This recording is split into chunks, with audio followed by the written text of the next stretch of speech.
Chapter 21. Mr. Stenmore sat at his desk in Crisset Bank.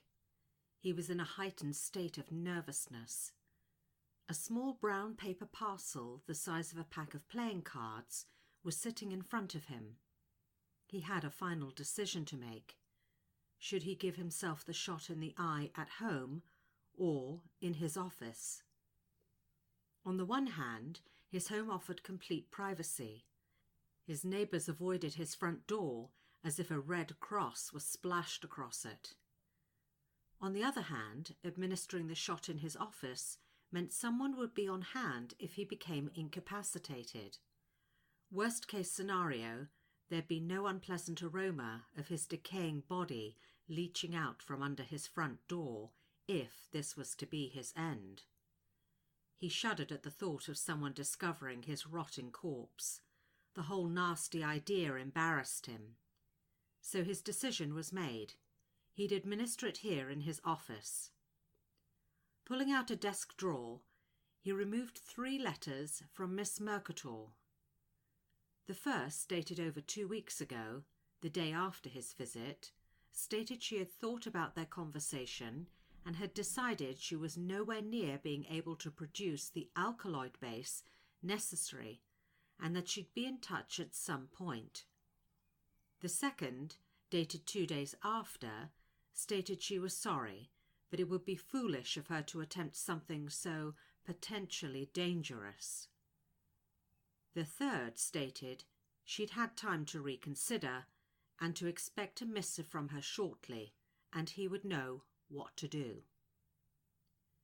He'd proceeded to destroy the letters. Sitting at his desk, he eyed the missive. He didn't feel hesitant, reluctant, or fearful, because deep within his mind, his synapses were electrified, sparking, melding hypothetical thoughts, funneled to calculate eventualities. Finally, leaning across, he pulled the package towards him, removed its wrapping, and began to examine it. Lifting the lid, he peered inside. Sitting nestled in the centre lay a miniature air horn.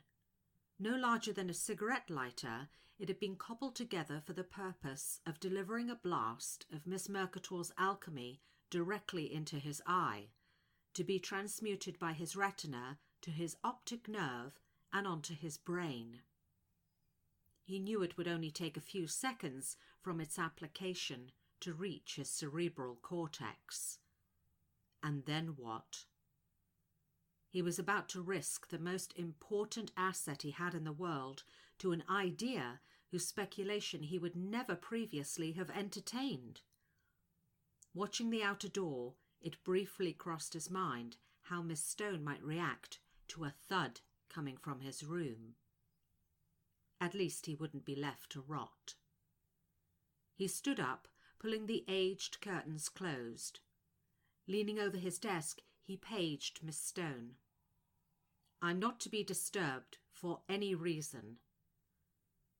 Taking the device in his left hand, he secured the cup around his eye and gripped the arm of his chair with his right.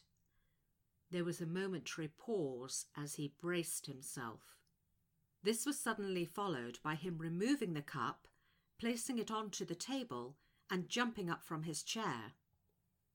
He began to search frantically around his office, pulling open drawers and muddling their contents. Exasperated by such a fundamental oversight, which he was apparently unable to solve, he flopped back in his chair defeated. Looking down at his shoes despondently, a smile gradually spread across his face. He removed his shoe and then his sock. Eyeing it suspiciously, he rolled it into a ball and stuffed it into his mouth. Now he was ready. Picking up the device once more, he fitted the cup carefully over his left eye. Taking a deep inhalation through his nose, he pressed the small button, delivering an almost imperceptible shimmer within the cup. His body became suddenly rigid, slamming with such force against his chair it threatened to topple over. He lay prostrate, his arms limp at his sides. Finally releasing the device from his fist, it fell to the floor. As he stared unseeing at the ceiling, his mouth gaped open, releasing the sock. Momentarily still, he was in a catatonic state, which was quickly replaced by euphoria. His vision had distorted drastically as a myriad of colours played out before him. It was as if he was seeing through a giant kaleidoscope held up to the sun, showering ever-changing patterns upon him. Gradually the display softened as their edges blurred and slowed. The right side of his vision was showing a distorted view of his office, with flashes of intense colour as he tried to focus on a particular spot. His brain was obviously having difficulty assimilating the information from both sides. Staggering to his feet and gripping the side of the desk, he moved across to the window where he had drawn the curtains. Instantly, the left side of his vision overwhelmed the right, allowing him to witness the finest rays of light penetrating through. They shone with a brilliance that was almost blinding. With all points of reference now dissolved, he yielded, as every atom of his body electrified. He was a man enslaved to sunlight. Its complexity of structure held him enraptured as it entered his body and threaded through him before exiting, where it flared and burst with intensity.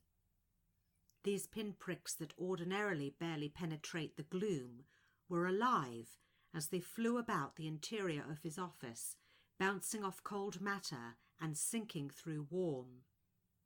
He couldn't form a coherent thought as he was brought to a state of consciousness that was instinctive need. He reached out his trembling hands for the curtains and tore them from their railings. The unadulterated sunlight hit him like a bolt to the brain. Grabbing at the window pane, he lifted unseeing eyes.